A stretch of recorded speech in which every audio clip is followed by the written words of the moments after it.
மண் உருவாக தேவைப்படும் நேரத்தை முதன்மையாக தீர்மானிக்கும் காரணி எது? காலநிலை என்பது பாறைகள் சிதைவடைவதையும் கரிமப் பொருட்கள் மட்குவதையும் கட்டுப்படுத்தும் மிக முக்கியமான காரணியாக இருப்பதால் மண் உருவாகும் நேரத்தை தீர்மானிக்கிறது. ஒரு வரைபடத்தில் சின்னங்கள் எதை காட்ட உதவுகின்றன? வரைபடத்தில் சின்னங்கள் சாலைகள், ஆறுகள் மற்றும் பிற நிலப்பரப்பு அம்சங்களை எளிதாக குறிக்க பயன்படுகின்றன. இவை குறைந்த இடத்தில் அதிக தகவல்களை தர உதவுகின்றன. பெரிய அளவிலான விவசாயத்திற்கு மழைக்காடு பல்லுயிர் மண்டலங்களை பயன்படுத்துவது ஏன் நீடிக்க முடியாதது?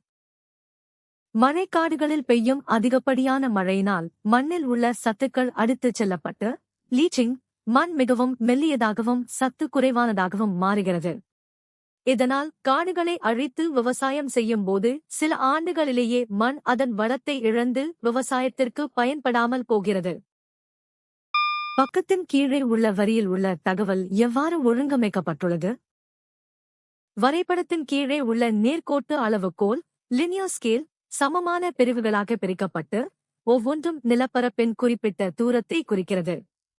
இது வரைபட தூரத்தை நேரடியாக தரையில் உள்ள தூரத்துடன் ஒப்பிட பயன்படுகிறது.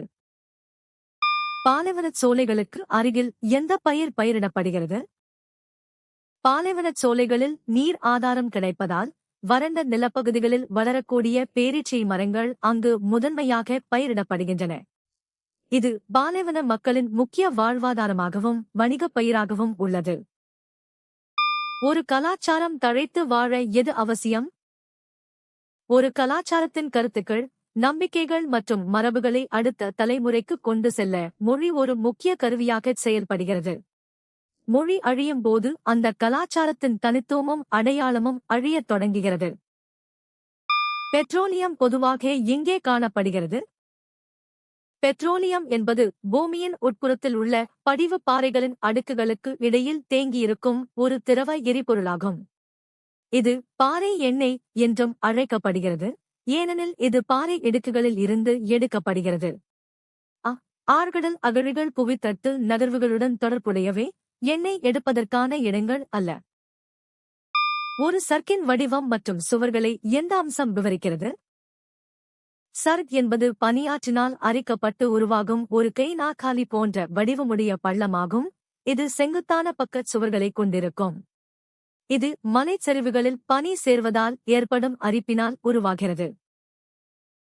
சாலைகள் எந்த வகையான போக்குவரத்து சேவைகளை வழங்க முடியும்?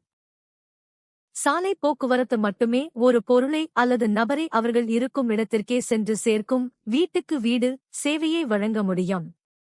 இது மற்ற போக்குவரத்து முறைகளான இரயில் மற்றும் விமான நிலையங்களுக்கு ஒரு இணைப்பு பாலமாகவும் செயல்படுகிறது. வட மற்றும் வடகிழக்கு இந்தியாவில் வெள்ளத்தால் அதிகம் பாதிக்கப்படக்கூடிய பகுதிகளாக அடையாளம் காணப்பட்ட இந்திய மாநிலங்கள் எவை? கங்கை மற்றும் பிரம்மபுத்திரா ஆறுகளின் சமவெளி பகுதிகள் அதிக மழை பொழிவு மற்றும் ஆறுகளில் ஏற்படும் வெள்ளப்பெருக்கினால் அதிகம் பாதிக்கப்படுகின்றன.